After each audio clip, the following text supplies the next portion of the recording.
International cooperation efforts to regulate the digital economy can really take off if we focus on the benefits cooperation can bring, enabling innovation, avoiding fragmentation of rules, and ensuring inclusive development. It's important that all relevant actors acknowledge the risks arising from these technologies and also the need to address these risks proactively. We can do so by strengthening international digital cooperation and overcoming the existing regulatory fragmentation, which requires all stakeholders to work inclusively across sectors. While technical issues in digital technologies have established fora for consensus building, social considerations in AI require cultural shifts supporting stronger governmental and international measures based on shared values. Inclusivity and equity are key in ensuring that the governance and regulation of new and emerging tech is effective and meaningful.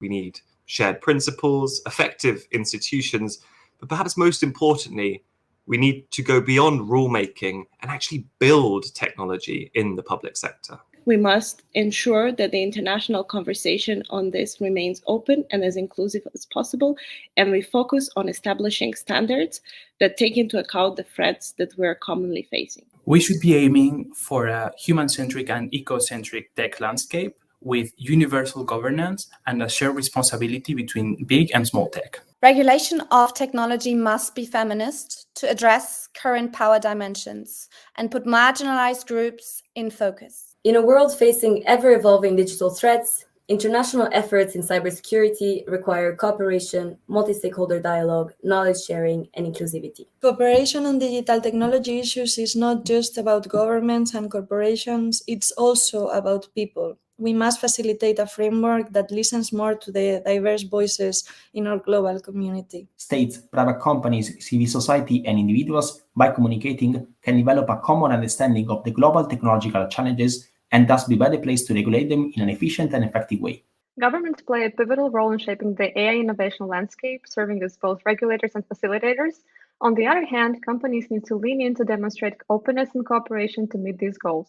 We should adopt a risk-based approach, prohibiting inadmissible risks produced by new digital technologies and setting an ex-ante justificatory model based on participatory impact assessment. It is important that we ensure to foster meaningful participation of voices to be able to find relevant solutions that address the multi-level, multi-issue, and multi-stakeholder nature of digital and technology governance. International cooperation on tech issues will require focus. It will require honing in on the issues that will most benefit from meaningful international cooperation to really drive progress. Interstate cooperation is not enough. Actionable multi-stakeholder formats like the Christchurch Call are needed. And in AI, for example, the UN's current efforts must keep in mind whether civil society is giving power beyond formal presence. Well, I think it is necessary to create platforms for all-inclusive dialogue to discuss and coordinate efforts to regulate the digital sphere. The international community needs to do not more, but more meaningful digital cooperation, including countries with less resources and including stakeholders that are most affected by the risks of emerging technologies. It is essential that a multi-stakeholder approach to the governance of digital issues is,